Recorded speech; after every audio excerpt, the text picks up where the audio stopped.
Bienvenidos una vez más al podcast de la Liga del Código, un podcast de developers para developers. En este episodio número 42 tenemos la segunda parte de la entrevista a nuestro invitado Eduardo San Martín Morón, quien es actual miembro del core team de Vue.js. Disfruten. Una pregunta, Eduardo. Un poco de contexto primero. Yo, las pocas contribuciones que he hecho a open source han sido como motivadas por dos cosas. Una, porque encontré un bug o algo en un framework que estoy usando y yo como que lo investigo bien. Si esto me parece un bug, abro un pull request con eso. Y la segunda cosa por la que he hecho contribuciones más como por crear portafolio slash Ah, sí, como lo que poder decíamos tirar mi antes, ¿no? código al mundo. ¿Perdón? Lo que decíamos antes de tener un poco de tu Exacto. perfil. Exacto, entonces se vuelve un poco como que yo diría que la segunda motivación, aunque es buena, digamos, para mí, es una motivación que quizás no necesariamente estoy aportando algo, sino que estoy haciendo algo por hacerlo, y punto.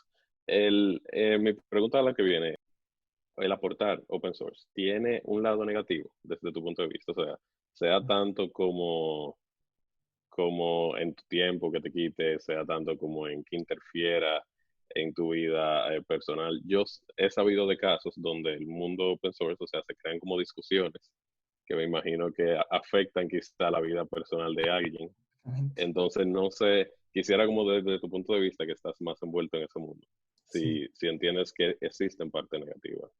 dentro Pues de eso. primero también quiero decir que no es porque tú quieras hacer portfolio que la contribución que veas a hacer la veas con malos ojos. Si la contribución que haces lo haces también, o sea, si lo haces solo por el portfolio, hay posibilidades de que la dejes de lado. Pero si lo haces también por mejorar la situación, entonces es totalmente válida como contribución. No hay que dejar, o sea, no hay que sentirse mal por ello. No estás como aprovechándote de nada, ¿sabes? Estás ayudando, o sea, sigue siendo algo positivo para la comunidad.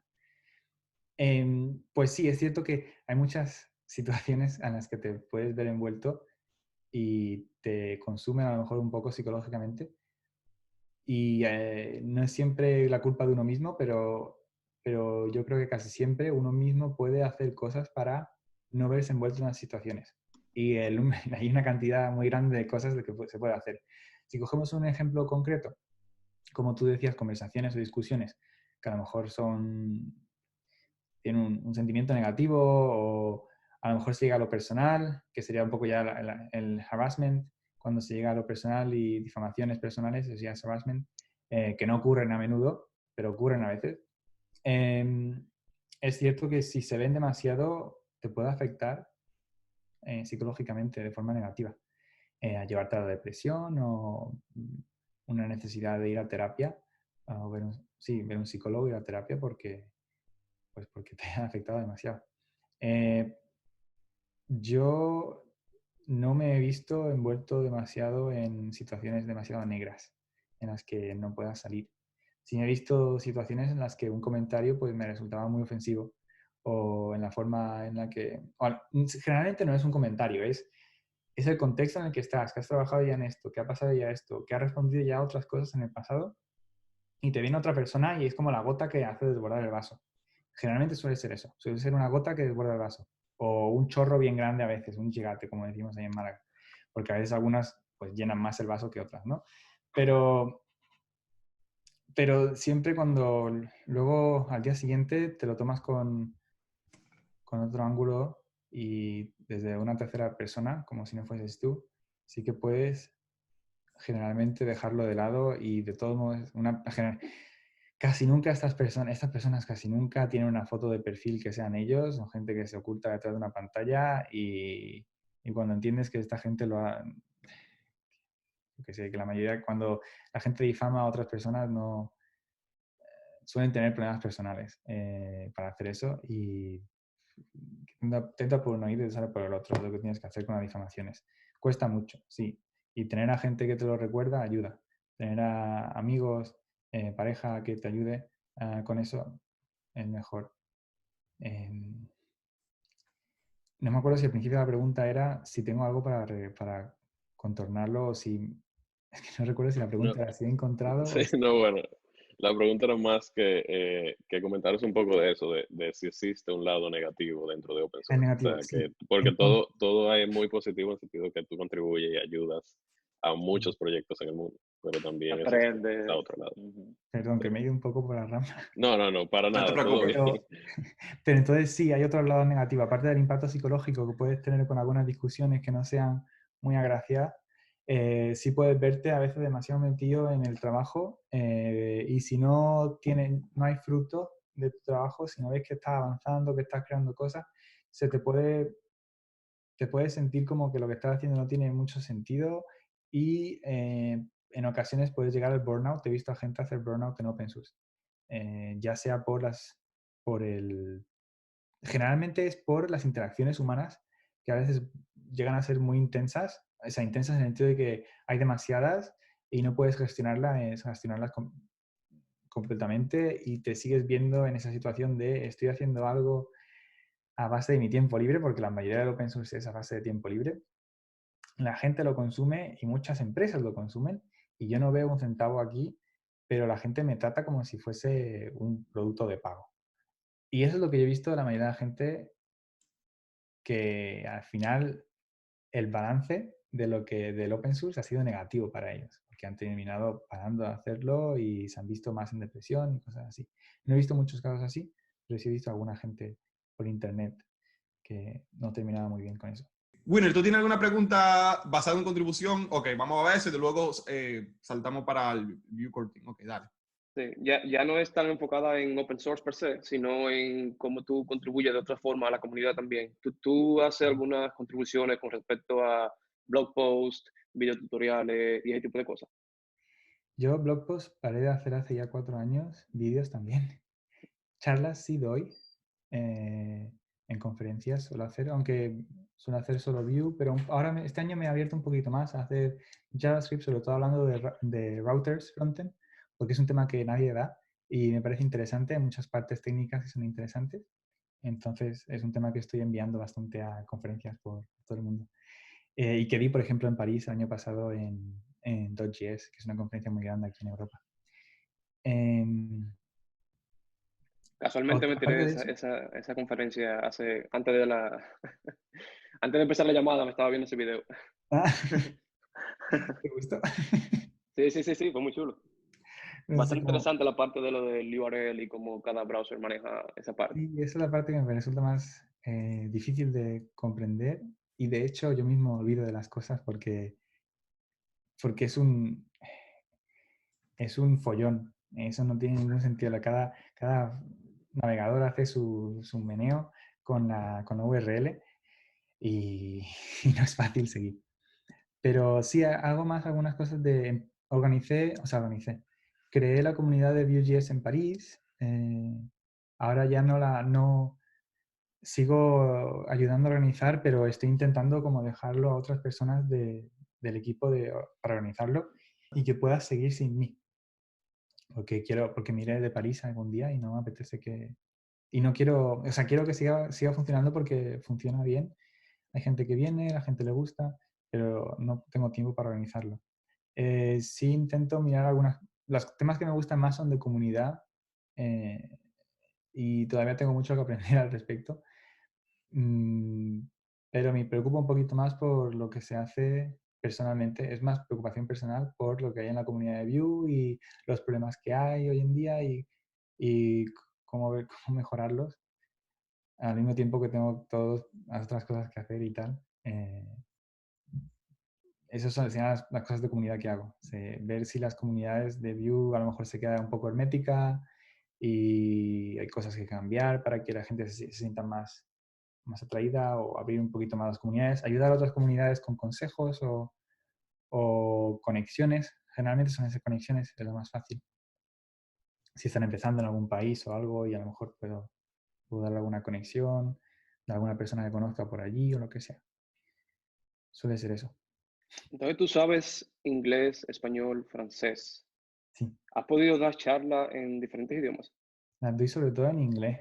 Es cierto que cuando empecé en francés porque estaba en París y entonces hacía meetups locales y las Ujú. daba en francés. Español he dado muy poquitas, es lo que me gusta mucho. Era en Madrid y ya está.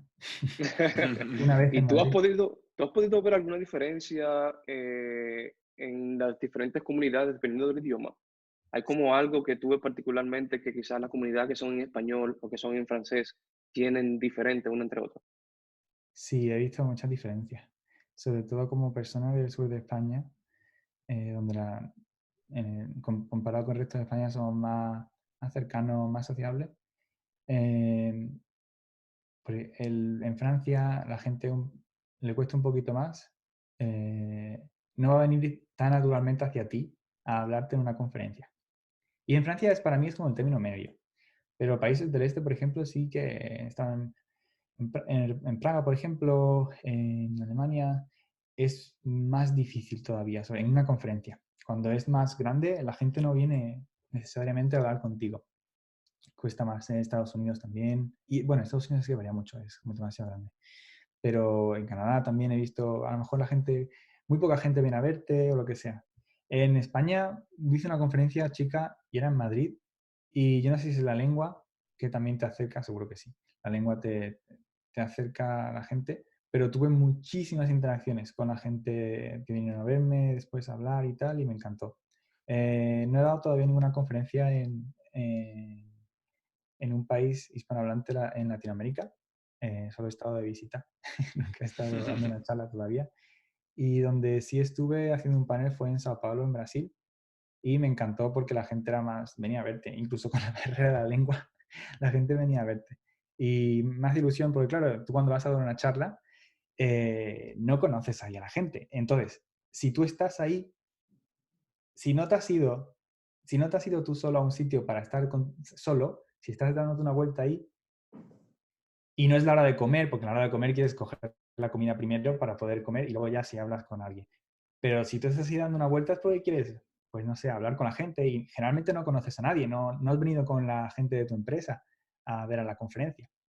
Entonces no conoces a mucha gente aparte de la gente que está dando charlas también.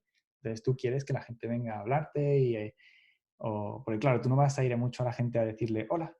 Es como, eh, porque estás en una posición distinta, como has dado una charla, tienes como una posición de, has venido a pagar por lo que yo he dado, tampoco es que si voy a hablar de alguien, me siento como no quiero forzar a alguien a hablar conmigo porque he dado una charla, pero si he dado una charla significa que he hablado de un tema que me interesa, del que me gusta hablar, y la gente sabe un poco más de mí de lo que yo sé de, de ellas, entonces es más fácil de que vengan a iniciar cualquier conversación.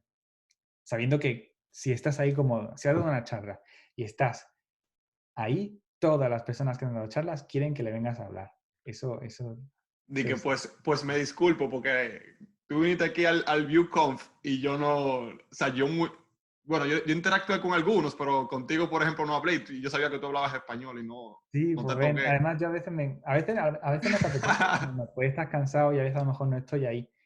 Pero además con la gente hispanohablante es como, genial, ¿de dónde eres? Hay tanto de lo que puedo conectar directamente y decir, cuéntame, o cosas, aprender Sí. de tantos países distintos que hay en Latinoamérica y cosas que me resultan interesantes. O sea, que a veces ni siquiera es tech, pero también de tech, obviamente. Pero sí, Qué a veces. bueno que tú lo mencionas eso. Para las personas que nos escuchan, que van a conferencias, deje su timidez y vaya a Claro. hablar al charlista, por favor. Porque eso, yo creo que en las últimas conferencias he visto mucho eso, de las personas que van, vemos al charlista como allá postrado en el cielo, tú sabes, con los dioses y nosotros como que tengo yo para hablarle, ¿no? Simplemente saluda y eso. Sí, de hecho a veces viene gente y te dice, me ha gustado mucho tu charla, gracias, y ya está. Y bueno, pues te hace feliz. O solo con eso, y a lo mejor quieres hablar de algo más y ya está, y hablas de algo más. Eduardo, vamos ahora a hablar un poco sobre el Viewcorting. ¿Cómo llegas al Viewcorting? O sea, ¿cómo fue el proceso de reclutamiento? O sea, cuando llegué fue, como dije al principio, Evan hizo como una llamada a quién quiere entrar en el corting. Entonces fue distinto de lo que es ahora, porque fue para formarse, para crearse, y la gente pues tenía ganas de formar parte, y no había tanta gente. hoy en día el proceso formal es como que una persona del core team suele recomendar a alguien porque ellos mismos o ella misma ha visto que la persona estaba contribuyendo y merece la pena añadirlos. No es gente que viene ¿qué ha ocurrido? Gente que viene a algún core team y le dice, me gustaría formar parte de la core team y ayudar con esto. No, no suele ser así. Es más bien al revés. Gente que que vemos que merece la pena y que nos gustaría poder tener un canal de comunicación más a menudo, o sea, comunicar con ellos más a menudo y que estén al tanto de las otras cosas que ocurren en los distintos proyectos del ecosistema. Y los invitamos cuando vemos que esas personas ya contribuyen. ¿Cómo funciona el equipo? ¿Cómo se dividen las tareas? ¿Quién está encargado de diferentes proyectos? ¿Cómo funciona esa parte? Pues eso es una buena pregunta porque no ha evolucionado bastante el proyecto en sí, debido a que la gente que trabaja en el proyecto no está en tiempo completo y cada uno le dedica el tiempo que puede y quiere y según el momento, pues a lo mejor le dedica más tiempo en una época y luego tiene una parada de meses o de años. Entonces, Evan, como está a tiempo completo, puede focalizarse sobre UCore. Suele tomar también decisiones de dirección, a lo mejor de API y tal. Pero lo que sí es cierto y no se ve mucho es que cualquier discusión técnica que haya al respecto de la API, el equipo suele contribuir y suele participar diciendo, pues esto a lo mejor no está muy claro, este cambio no lo vemos bien, o esta cosa en vez de esto. Entonces, por ejemplo, hoy en día tenemos las RFCs. Las RFCs es más para una nueva feature o un cambio, pero suelen ser algo consecuentes. No es, pues aceptamos con argumento un número en vez de un string. O sea, a la vez un string o algo así, ¿no? Son cosas de vamos a añadir esta API o vamos a añadir este nuevo componente o añadimos, por ejemplo, la API de routing dinámico para ViewRouter, por ejemplo. Entonces, todo esto lo hacemos con RFC para que la comunidad pueda dar feedback y para que nosotros veamos si a lo mejor nos estamos equivocando y esto no es lo que quiere la comunidad y podamos reaccionar antes de implementarlo. Y muchas de esas RFCs pasan primero por una ronda interna en la que el equipo lo mira en el chat y durante una semana o unos días podemos dar feedback ya sobre ello. Entonces, cada proyecto hay gente que se ve más interesada y que va a dedicarle más tiempo a esos proyectos en sí. Y tú verás que naturalmente la gente que está en el equipo hoy en día llegó por un proyecto en sí.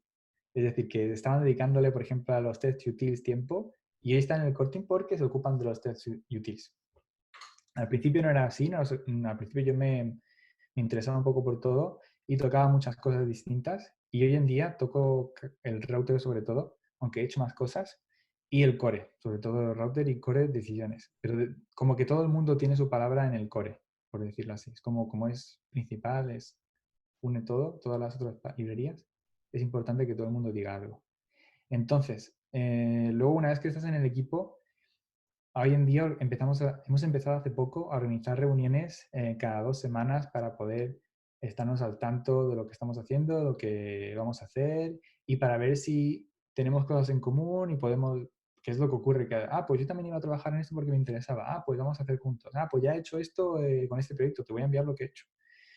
Cosas así. Y antes no lo hacíamos. Y antes hemos tenido también stand-up cada semana en el que decíamos, voy a trabajar en esto, he trabajado en esto la semana pasada, tengo problemas con esto, tengo preguntas con lo otro. Pero como que no funcionaba bien. Y ahora que somos más gente, también, es que antes no éramos tantos, y ahora que somos más, como que hay 20 y algo de personas, y hay como 15 personas que son bien activas, ¿no? Pues sí podemos organizar unas llamadas más recurrentes y mantenernos al tanto. ¿Qué tan frecuentemente se reúnen? O Pues sea, ahora cada 2 semanas estamos cada 12, haciendo. ok. Y funciona bien. ¿Sería como una especie de sprint planning o...? No, es que, claro, es verdad, cierto. No tenemos un sprint planning o algo. Cada proyecto tiene su línea, ¿no? Y según el proyecto, según el estado de vida en el que está más organizado o menos. Por ejemplo, el Vue sí sí tiene cosas hasta por Q1, que son los quarters estos de estadounidenses, en los que van a decir que hacemos esto aquí, este Q2 deberíamos tener esto, en Q3 deberíamos tener lo otro. Y suele haber un board en el GitHub, que es como un board de tickets, como Kanban, eh, en las cosas van avanzando. Pero en otros proyectos no está tan puesto o no está tan formalizado, porque a lo mejor las personas que se ocupan del proyecto no tienen el tiempo para hacer eso tan organizado, que también es eso lo que suele ocurrir. ¿Con quiénes del equipo has podido colaborar más? Pues con Evan, obviamente. Con el equipo en Vue, creo que con Guillaume es con la persona con la que habré hecho más cosas. Porque en una época él estuvo con las DevTools, o sea, en una época me ocupaba un poco de las DevTools y él las tomó ya y se ocupó de ellas y yo ya pude dejar las DevTools de lado. Es que muchas personas en el equipo que a lo mejor no están tan activas en las cosas que yo hago. De hecho, si te fijas, por ejemplo, la documentación sí que tiene un equipo muy consolidado de gente que trabaja junta. En el router, pues hay otra persona que me ayuda que se llama Alan. Es chino. O sea, que Alan es el nombre occidental, pero no sé cuál es el nombre chino. Y el seudónimo es FNCTRL. O sea, que no tiene una sola vocal que no puedo pronunciar. Sin control. Bueno. Pues él estuvo ayudando en el router al principio y sé que tuvo una pausa y ahora al parecer tiene otra vez tiempo y me está ayudando otra vez. Si miramos ViewPress, por ejemplo, tiene un equipo y todo dedicado, entonces sí se pueden organizar mejor. Pero el Vue CLI, el Vue CLI creo que es particular porque SodaT, por ejemplo, que es el que se ocupa del CLI, tiene un contrato y todo y está a tiempo completo con Vue. Guillaume, que se ocupa también de algunas partes del CLI, como de la UI, no tiene un contrato, pero así recibe también dinero. Yo también recibo dinero del Open Collective para poder financiarme y entonces puede dedicarme más tiempo. Y no he visto, o sea, creo que tienen como un planning y tal, y seguro que SodaTit sí tiene cosas organizadas, pero creo que Guillaume no lo tiene tampoco tan organizado, tan planeado. Y luego ¿Y los cuántas otros personas? proyectos son muy chiquititos y no tienen tanto. Sí, mi pregunta era cuántas personas están en el Vue Router. Pues seríamos dos. O sea, y hay o sea, Alan no ha estado activo durante bastante tiempo y ahora tiene tiempo y me dice, pues quiero ayudarte en esto. Entonces intento un poco dejar las cosas un poco más claras para que pueda ayudar. Hay muchas cosas en las que podría, o sea, que me encantaría tener ayuda porque hay muchas cosas que se pueden desarrollar en paralelo y se lo voy diciendo y conforme puede, pues me ayuda. Qué bien. Muy interesante. Eduardo, ¿hay algo más que tú quisieras comentar que quizás nosotros no te preguntamos? No creo que hemos cubierto un montón de cosas que suelen ser interesantes y que en las que me gustan comentar, porque como era lo que decíamos de que me parecen importantes, que la gente, como la cultura en la tech es un poco rara, porque hay gente con que yo mismo he tenido todo muy fácil siempre, entonces parece todo muy fácil, es como le pones el trabajo y esto va a llegar, ¿no? Esto va a entrar, pero no siempre es así y la gente a veces se deprime un poco, deprimir no es la palabra porque no es técnica, no es una depresión técnica, sino Se desilusiona. le da bajona, porque no ve a gente trabajar y dice, uy, llegan tan lejos y yo aquí no he llegado tan lejos. Y romper un poco ese mito de no es porque trabajas duro que vas a llegar. Que no todo el mundo puede trabajar siempre tan duro como otras personas y el contexto de una persona hace que no puedas llegar a donde otra persona ha llegado porque hay cosas que escapan de tu control, simplemente. Y nos ponemos a veces, no somos demasiado duros con nosotros mismos respecto a los resultados externos. Y cuando nos fijamos un poco más en los resultados que nosotros, o sea, internos de nuestra persona, tengo la impresión de que se vuelve un poco más fácil. Pero claro, otra vez, el contexto de decir a las personas puede hacer que esos resultados externos sean necesarios y no los veas valorizado y no te veas valorizado.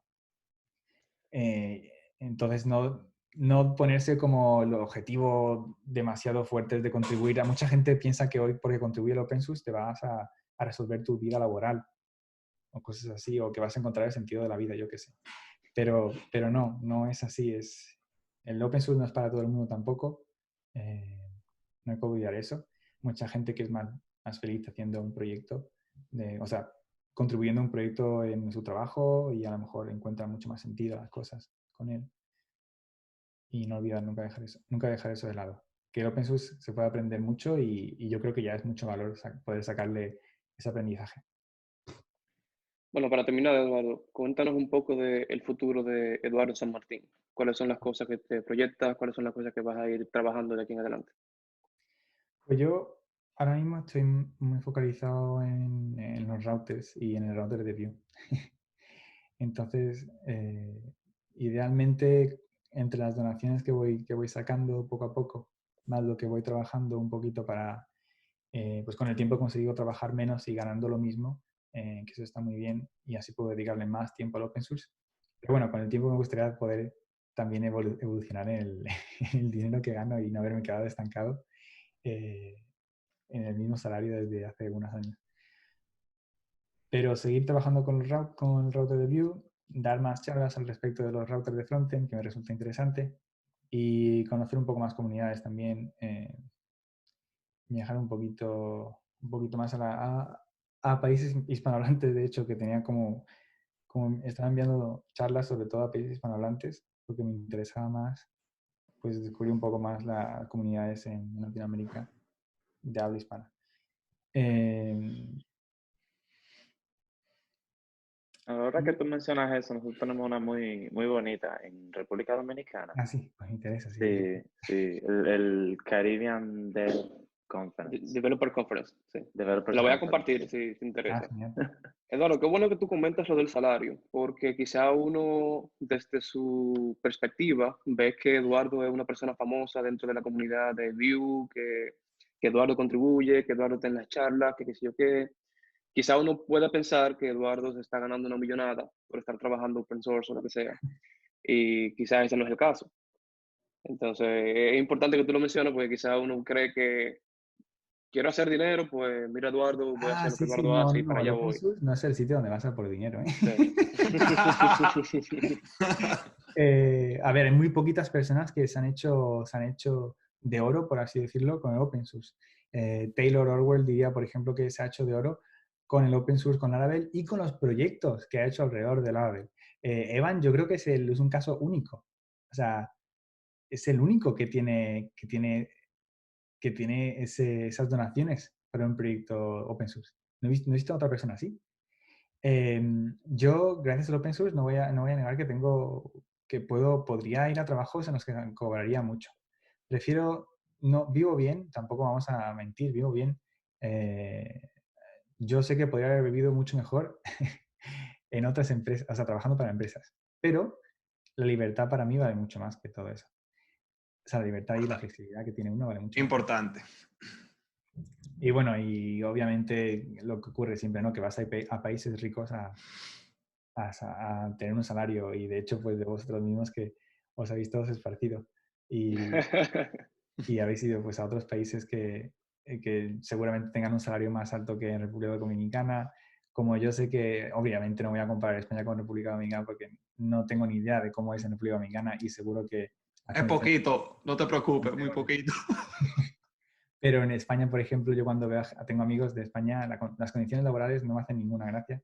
Siento que son un poco explotación y es porque en Francia, pues las condiciones laborales son muy buenas, hay muchos derechos de trabajadores y los salarios también son más altos y menos mal que tenemos el remoto, ¿no? Para poder trabajar a distancia y si queremos seguir yendo a otros países. Pero sí, el open source te abre puertas y yo creo que no es la forma la más eficiente de encontrar un mejor trabajo. Eso sí, hay que decirlo, ¿no? yo tengo oportunidades laborales que me salen que me digo, uy, que, o sea, me siento estoy súper contento y muy agradecido, pero no ha sido más efectivo. Lo más efectivo hubiese sido pues aprender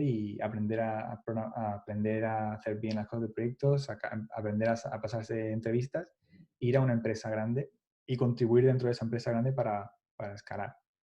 Pero eso a mí no me interesa mucho. Sí, quizá uno de los beneficios más grandes del open source es que el networking que tú creas mientras vas trabajando en open source es mucho más amplio que trabajando dentro de una empresa. Sí, eso es muy cierto, sí. Me lo he dicho y tienes toda la razón.